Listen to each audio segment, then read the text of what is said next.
Biggie and Monze.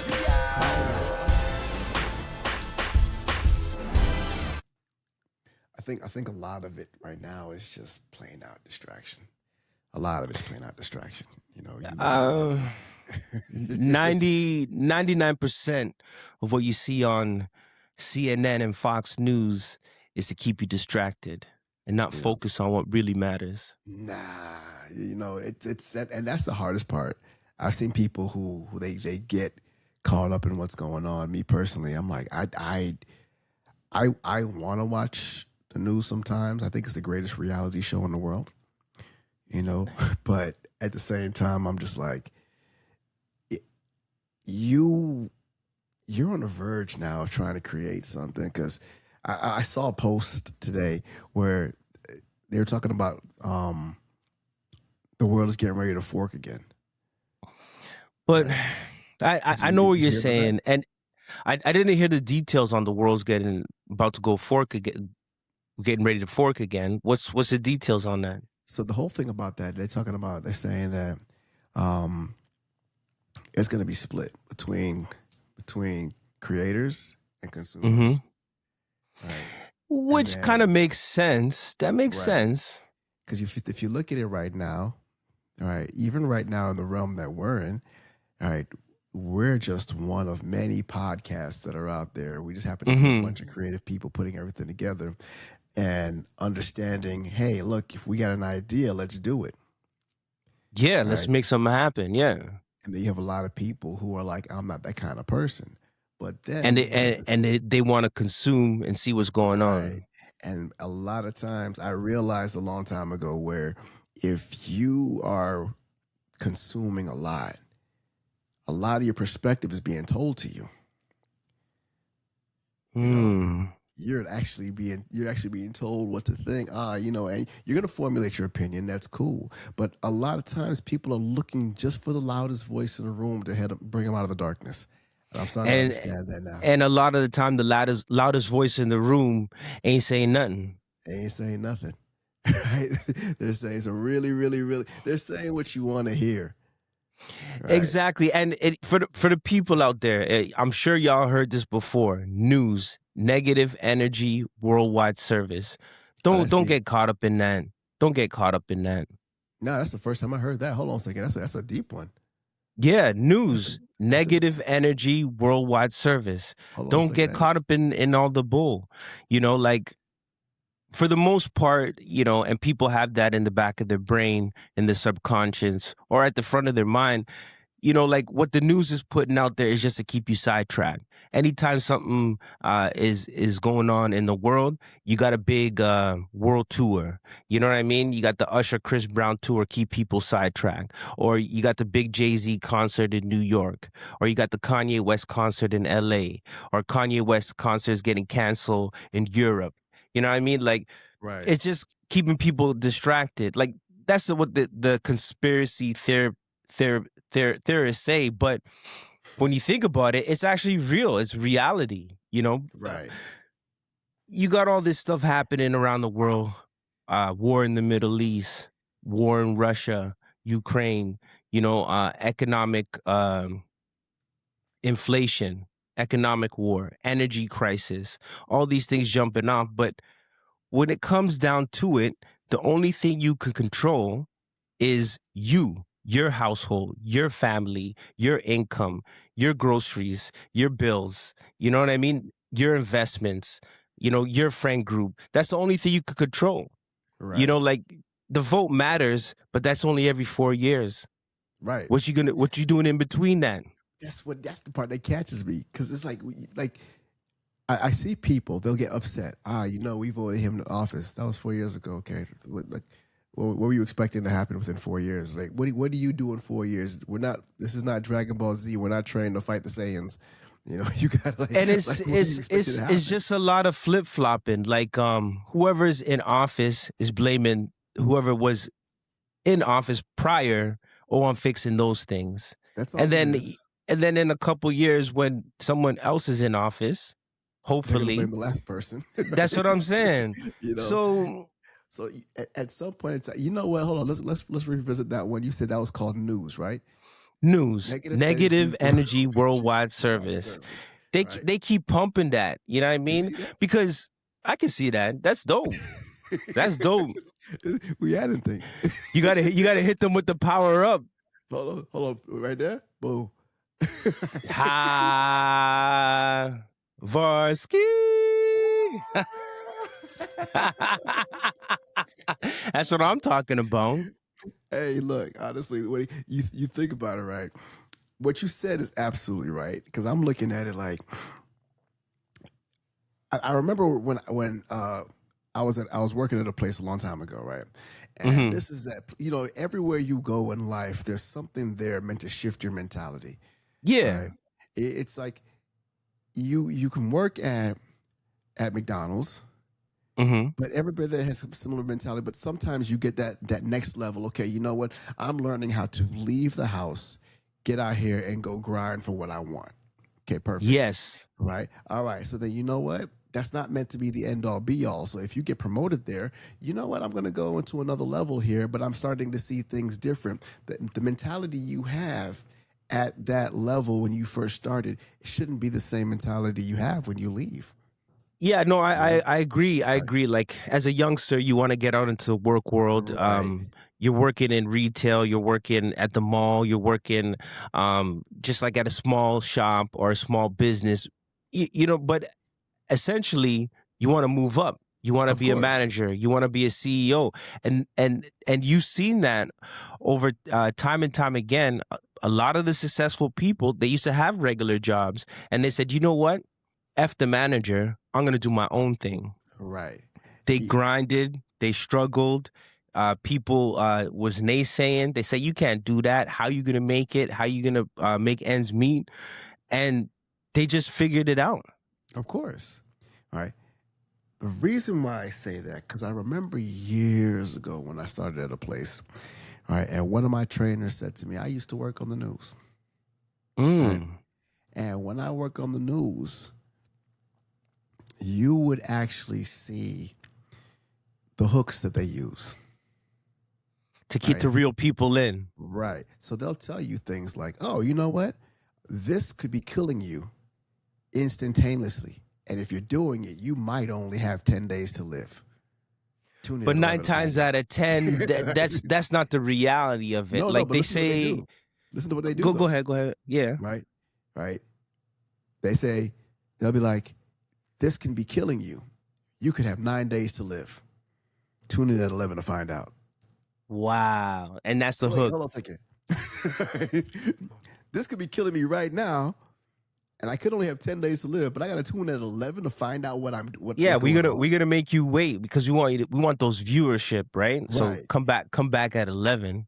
But the thing about it sometimes is that when they do it, right, you're stuck in the house all day waiting to see and watch what's going on.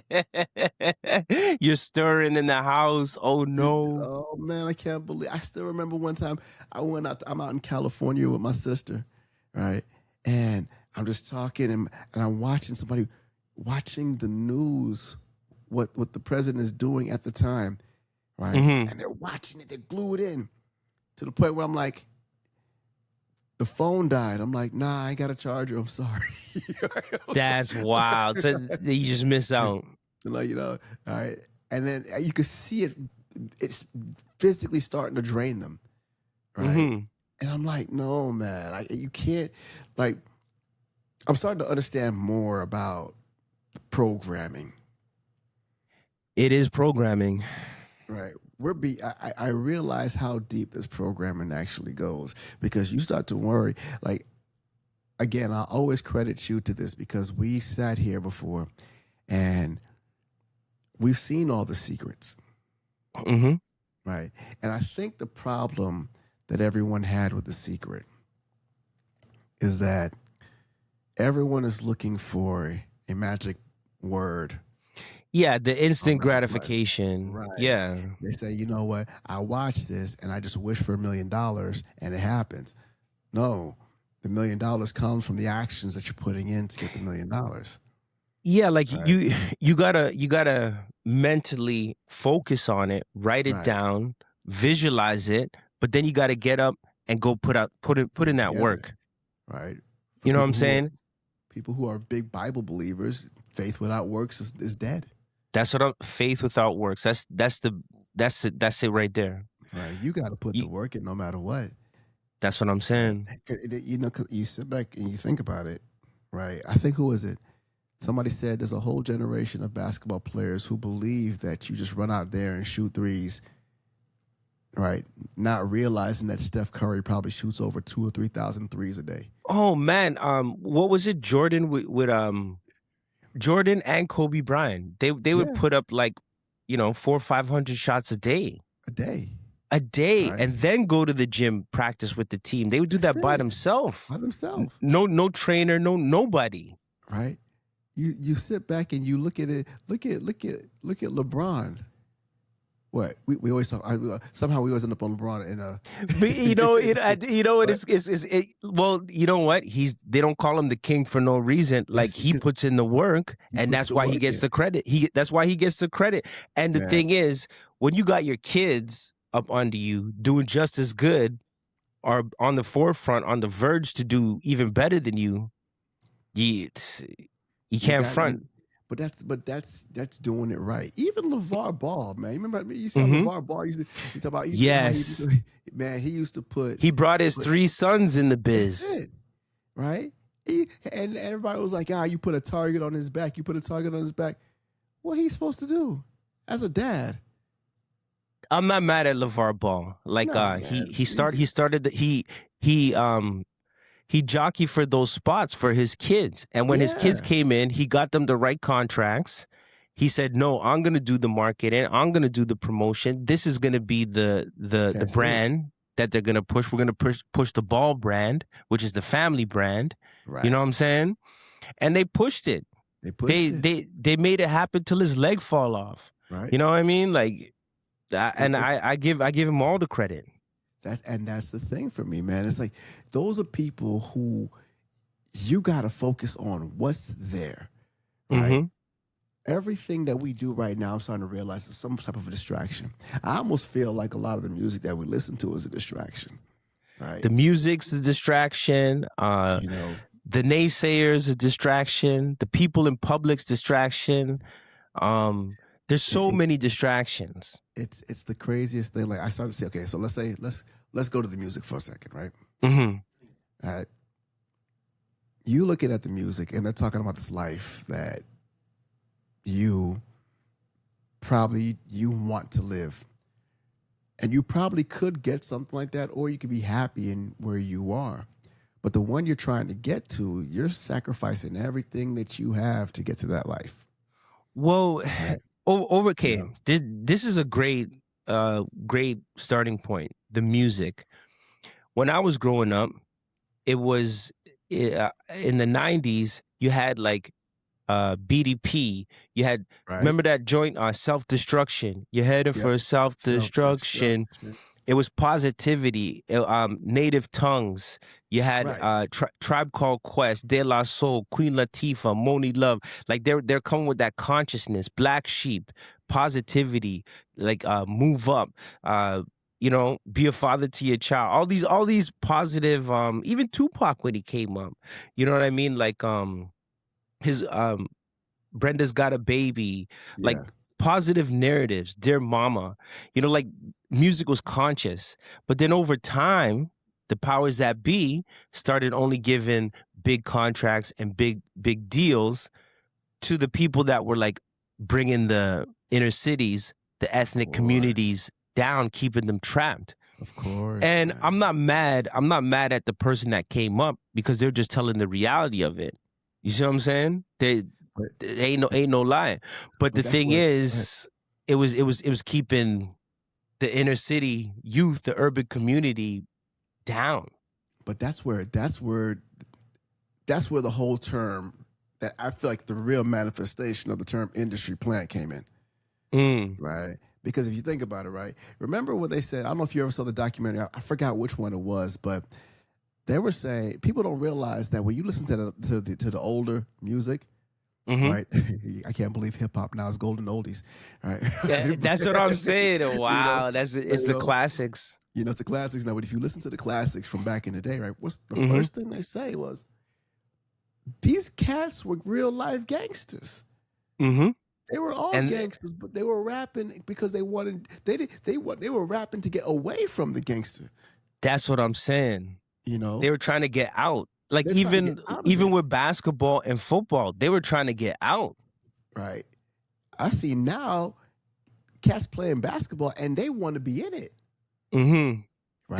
They got it made, but they want to Right. go back and have the They want to go street back in and cred and I want to be in the hood. We man. here, we doing We this, we do doing that. VAR, the community, the urban culture, the black people, we need to break free. And don't get it wrong. People are breaking free, but too Right. much of the materialistic, flashy, flossing lifestyle has got us all twisted. Do you think that it's a bigger problem? Right? Do you think that the black community needs more black leaders or more black education? We need both of that. Both of those things are very important. Black leaders, more higher education, but almost like with this, I think it happened around the George Floyd time. It came about. The narrative was the inclusivity, like or even the Black Lives Matter. The the thing is, black people have been in this blue collared class system for a long, long time. We've been the worker bees, but we need to be owners, and that's already been identified. But we need to and we need to support the black businesses. Like if you look at different communities, like various communities, I won't label anybody, but the dollar stays within that community. It's transferred within that community. But the black dollar, soon as the black dollar is earned, it goes right to another community. So the black dollar needs to stay within the community. So whether it's supporting black entrepreneurs, black businesses, and it's an old tale, it's an old story, it's an old narrative, but the youth, the Gen Z, the alpha, the beta, the millennials, all these generations under us, they need to know that and support that and do that. Like I remember as a kid, we wore Malcolm X hats. Like it was the movements. We wore Afro American colors. You know what I mean? Because what it repped. You know what I'm saying? So we need to keep that dollar circulating in our own community before it goes outside the community. I think and you're right on that one. and people have got hip to that, but it needs to be the mainstay. I'll be real with you. I think that comes more with black education than black leaders. I kid you not. I think I'm tired of hearing about more black leaders because we don't know who is who anymore. Well, we've reached a point where the common person does not know who's who anymore. You're following anything that sounds like it's right, anything that has a rolling voice. Right? The loudest voice in the room, yeah. Right, that's it. And the thing about it is that I think we would benefit more off of education, right? Like I seen a young dude, all right, this guy named Keenan Grace. All right, he teaches about stocks. He said, you look at, he's not trying to be a black leader. He's trying to say, I'm a teacher. I'm going to show you what's going on. That's why I say we need more black teachers. Hey, this is how we got here. This is how you need to get here. This is how we do this. Anything you do with your money after that, that's up to you. Right? It's true. So I support that 10 million%, the education, because if you don't know, you don't grow. Each one teach one. That was a saying from back in the day. It's still relevant today. But what I'm saying is it's like it's not just education book smart, because a lot of the education No, that we're learning is backwards education. man, look. It's more about tapping in deep within self, tapping into that subconscious mind, You like dreaming, believing, manifesting what you want. And that can happen. You just have to believe it. And a lot of time it just takes that one person to be like, nah, I ain't gonna do this. I'm not gonna be the follower. I'm gonna be the leader. I'm not gonna follow the crowd. I'm gonna step out. I'm gonna do this. you I'm gonna be the black sheep. the one thing I realize is that at some point in time, people have to wake up and say, "I don't want this anymore." Mm-hmm. Right, and they'll tell you. You'll hear all the rigmarole of, you can't, if you want to manifest it, you can't talk about what you don't want. But you know what? You got to realize that you don't want it. You got to realize, you know what? I'm tired of this. Exactly. You Right. you got to go out there and figure out what's good for Right. you, what's bad for you, and be like, this works for me, this don't work for me, and then now you know how The to roll. the initial phase of everything. I kid you not. You got to get sick and tired of it. Yeah. You got to sick and tired of it. You got to look at your life and say to yourself, you know what? I'm tired of bills being due all the time. You know what? I can't control that. Right. Mm-hmm. I'm just tired of not having enough money to pay them. Okay, well, I can control that. All right, what do? I need to do something different. Well, if I keep on getting up and go to the same place doing the same thing over and over again, that's a form of insanity. But Right? well, check this out, Var. Like, don't quit your day job. You need to make money, Well, but no, you don't. You don't quit. You don't quit that. What you do is you compound. mm-hmm. I think people don't want to. A lot of times, right? And it's nothing against a lot of people, but there's a rhetoric being spewed amongst the internet. If you working for somebody else, you a slave. You giving somebody else. Look, man, everybody has to start somewhere. That's what I'm saying. Everybody worked for somebody until they came up. Let's be real. I think, you know what, and I'll be real with you. Let's call it out as we see it. I think the world right now is diluted and confused with a lot of things, especially with the internet being the wild, wild west. You got a bunch of these movements. You got this red pill movement that's going on where everybody's like, "Yo, the man's supposed to be doing this, and the man's supposed to be doing that." Man, come on, man. Look, I understand a lot of these things, right? But if we're gonna get somewhere, we have to get somewhere. Because if I get somewhere by myself, then why are you there? Yeah, it's got to be a movement, like, It's a movement, and supporting each other. right? You got to support each other.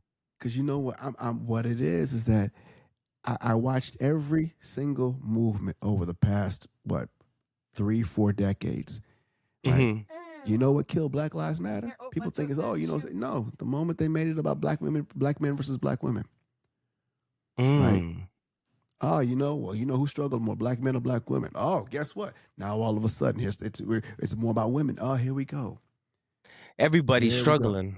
Everybody's Everybody's struggling. Right? Everybody's struggling. Nobody struggles greater than the other person. It's a different kind of struggle. Right. You know what? It's like you sit back and you watch people, and they're like, "Well, you know what?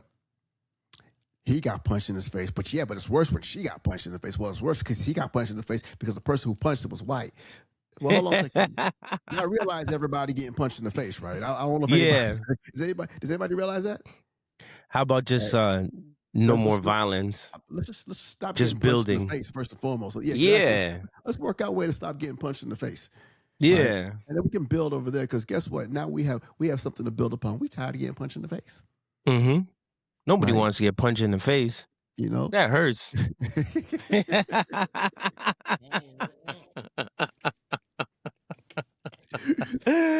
Woo! It's the rhetoric. I think a lot of times that this world is set up, it's meant to divide. Everything that we have around us is meant to divide, right? Mm-hmm. Now, that's the one thing I used to love about hip hop, until, of course, whoever it was, whatever plan they had to destroy it and utilize it to destroy Black America, right? To control the youth of America, because people didn't realize it, right? Hip hop, you walk inside there, the only thing you debating is who's the better MC, Biggie, Jay-Z, or Nas. right? Well, hip Who? hip hop is so powerful. Like Of course, man. the image, the style, the sound, the swag, the car you drive, that the neighborhood you live in, the girl you got or the man you got. Like it's so But powerful. hip hop was never meant to be just black music. It was something that brought everybody together. It was a universal It was a thing. universal thing. And regardless of what anybody thinks, y'all can think that if you want to, right? But the guy behind hip hop was Jamaican. Mm-hmm. Right? Cool Herc. And one thing you got to realize about Jamaicans, right? They have one phrase out of many, one. One people. Right? That's it, right? So they come inside, they're going to bring stuff to unify everyone. That's just who they are, Mm-hmm. right? You know, hip hop music. You walk into a hip hop festival, you got black, you got white, you got cultures in Everybody. there. You got African, Everybody. you got Hispanic cultures. You got countries over there. You got Arabic. Well, You got look at the everything. dreadlocks. Look at the dreadlocks. Yeah, That is a Jamaican thing. It went into right, hip hop, and then hip hop made dreadlocks like universal. Like, right. Yeah, Bob Marley was known for his dreadlocks, but then the hip hop artists started having dreadlocks. Now people in Japan got dreadlocks. People in yo, Germany got dreadlocks. Like the hipsters got dreadlocks. It's just a right. thing. I'm watching people in Japan. They're doing reggae music. Yeah, Think in about Rastafari. Japanese. Man. Right. So They're gonna change the name to Japanese JAH. Like, yeah, yeah. yo, So yo, so look at you it's hands down everybody knows black culture. It influences the world, and it's a very powerful thing. Whether it's the music, the image, the style, the talk, the language, the lingo, it influences everything and It's everybody. And it's yeah, it kind of makes sense why they wanted to suppress the people. It's too right. powerful. It's a powerful thing, right? And it's funny because it's like we can look at a lot of okay, yes, I understand black culture, I understand Hmm. it. It's there, right? But that hip hop was different. Hip Hip hop. hop, I hip hop wish is it went different, back to like that right? mid '90s hip hop. Oh, I wish it came oh, back. I right. hope And they say everything goes full everything circle. goes around full circle, I'm right? waiting for it to come back. I feel like it's gonna come back because all right. So there's a cat that I work with, right? Hmm. Right, got an album, right? I kid you not, the thing is so fire, It's right? dope. It's dope, man. He got 9 songs on it, and he's like, it's got a vibe like J. Cole Hmm. meets Illmatic, Wow, that right? sounds dope. So I'm just like, yo, right, and I'm gonna see if we can get some of his music on here one day if it comes down to like, because he's like, I'm gonna let you hear it, but don't. I don't know if you don't. I'm like, I don't know if you want anybody to see it yet. I'm like, Is he on Spotify yet? he's on Spotify. I'll send you the links. I'll send you the Yeah, links. yeah, yeah. Right, his name is Lafayette Stokely. He's on iTunes. All right, yo, people check He's on him Apple out. Music. Yeah, People check him I'll send out. you the link. Right, right, because I met him. I'm like, he's actually. I don't know if you remember the video I did a while back ago talking about people and people who push the limits and everything else like that. Hmm. He's actually in that video. Right. Oh, Yeah. So I actually I took footage of him performing and put it into that video. nice. So yeah, but that to me, man, that hip hop was one of the only things that I saw that unified people. And I don't care who people want to crown the goat or whatever like that. I believe if we actually sat back and studied hip hop, right, you would understand those were your teachers right there, The right? forefathers. Because you know what, we in the hood, you got to learn how to tell a story. I don't know how to tell stories. Listen to Biggie. Today's agenda. Got the Uh huh. suitcase up in the Central. go to room 112. Tell them Blanco sent Blanco you. sent you. That cat depicted the whole thing. Like, he had you watching it like, wow. You could visualize, yeah. Yeah. And if you knew somebody named Blanco, you think you putting him in the story, right? Definitely Biggie was one of the greatest storytellers in hip hop, for sure. Definitely one of the greatest storytellers, right? And you know who else who's a killer storyteller? Right? Slick Rick. Slick Rick. Mm-hmm. Right? Another Jamaican dude. I think I got you frozen. We just keep it going. Yeah, we still recording. Yeah. I'm here. You know, is that what's it called? The Slick Rick was one of the main dudes, right? Especially that children's story was like, that was it. You know, Children's story was huge. One of my favorite songs. You know, it was like a bedtime story in the music video. Yeah, everybody was running around about. Everybody's sitting here running around looking for Dave the Dope Fiend. It was like, oh, yo, open up the door. There, guess who we saw? Who? Dave the Dope Fiend. Dave the Dope Fiend. Right, wow. You do the same thing wherever you hear it. You hear that. Dave the Dope Fiend shoot. Yep, the dance. Man. It was the style, the image, the dance, the flow, the swag. Man. Oh my gosh. Because even back then, man, they used to, like, I saw a video the other day where, I think I sent it to you, where they were talking about, this is why we don't dance no more, because we've danced so much during the 90s, 80s, and 90s. Like, everybody had a dance crew. That video that you sent me the other day, oh my gosh. It was like, it kind of brought me back to the days when they had step troops and step dancing and the Doc Marten boots and the baseball jerseys and the hats and oh my gosh. You running around here, you got your Bugs Bunny on and yeah, the Running Man, the Roger Rabbit, like all the dance moves. Oh my gosh. Kid and Play. That's the thing, man. It's like if we fought for that as much as we fought for stunting on each other, we would have something. Culture's different, man. To sum it up, in a nutshell, people out there, don't get sidetracked by the mainstream media. Don't be sidetracked by CNN, by Fox News, by all these multinational news sources. Believe in yourself. You know what I'm saying? Because the people that you really look up to and you're motivated by, they believed in themselves. So believe in yourself and make something happen. Hey, that was look at that. What was that? That's what it is, though. That's what it is, man. You got to power yourself up. You know what I'm saying? Boom. There it is. No more. It's wild, man. You know what? Honestly, folks, again, it's been an amazing thing. Y'all, thanks for listening. Keep the ball rolling, and we'll hit you again. Yeah, like, subscribe, repost. Hit us up on YouTube, Apple Podcasts, Spotify. Just, tune in, share us, tell a friend to tell a friend. We appreciate y'all. Comment below. Yeah. Let us know what you think. You got to remember, guys, we're working hard at this. This is the work of attrition, so we're not going to stop anytime soon. But at the same time, let us know you hear us. All right? That's what's up. Peace. Varski and Monze.